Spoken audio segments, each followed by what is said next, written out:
هذه سائلة من بريطانيا تقول: هناك أخت أعجمية وتريد أن تتعلم العربية، فهل يجوز لها أن تتعلم على يد أخت تنتمي لجماعة الإخوان المسلمين عندنا وهي لا تجد غيرها؟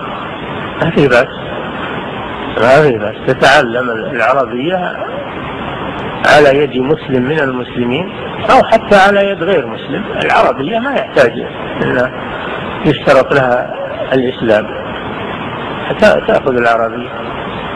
والإخوان المسلمين الحمد لله هم من المسلمين، لكن ما لهم بعض المخالفات، عندهم بعض المخالفات، ولكن هذه لا تؤثر على كونهم من المسلمين ومن أهل السنة والجماعة.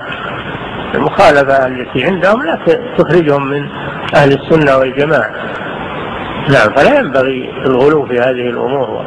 نعم، وإخراجهم من أهل السنة والجماعة والعقيدة الصحيحة. عندهم مخالفات لكنها لا تخرجهم من أهل السنة والجماعة. نعم.